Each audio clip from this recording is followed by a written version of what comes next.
Hey guys, it's Henry here, and today we are back for another installment of New Zealand Bird of the Week, where there was a tie between the kea and the shore plover.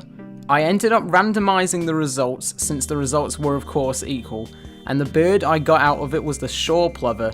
Rest in peace to the reef heron, who only got 9% of the votes. But that species will have another chance, and you'll find out what chance it is when we get to the end of this video.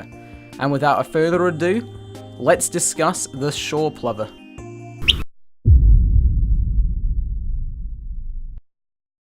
Shore plover are small, colourful shorebirds that are currently only found on a few predator-free islands in the Chatham Islands.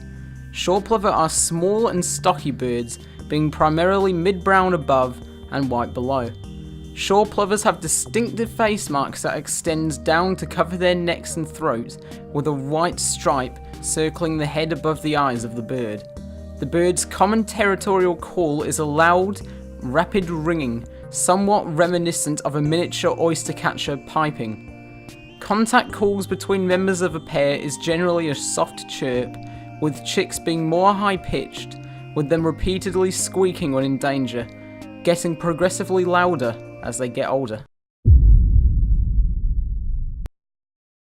Shore plovers breed in monogamous pairs, defending their respective territories vigorously against their own kind, with them mostly nesting under sufficient cover of boulders, vegetation, and driftwood. This is likely done for protection against avian predators, specifically skuas, although in the past, this group of predators would have included the now extinct laughing owl and New Zealand falcon. This nesting behaviour is one of the main reasons for their heavy decline, as such nests are exceptionally vulnerable to mammalian predators that have no issues locating the birds in their nests. Shore plovers were immensely affected by the arrival of invasive mammalian predators, with them being extirpated by the 1870s from the coastline of mainland New Zealand, with Norway rats and feral cats likely being the main culprits. The population was now only confined to the Chatham Islands, where their range continued to shrink as predators spread. By about 1900, they were believed to be confined to a single population on Rangatira Island.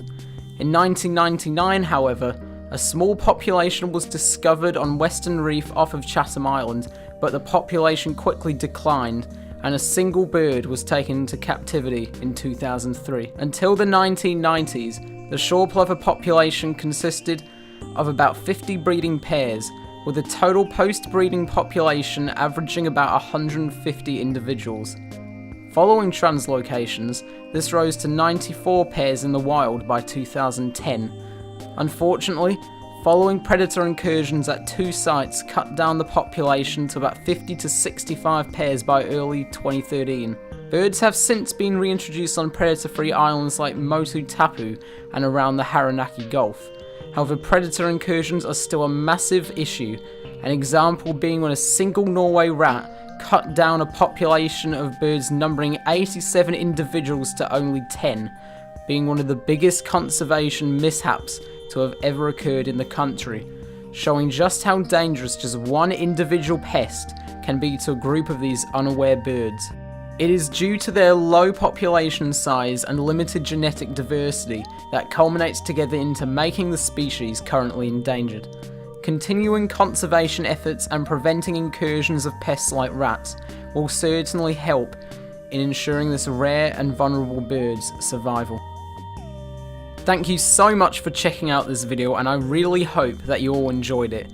Thanks to all those who voted for this bird for this week's video, I really appreciate it. For the next video, I will be bringing back the kea and the reef heron so that they will have a chance to get their own video in the future, but they're not alone, as another random bird will be joining them for voting, that bird being the tiny alpine bird known as the rock wren.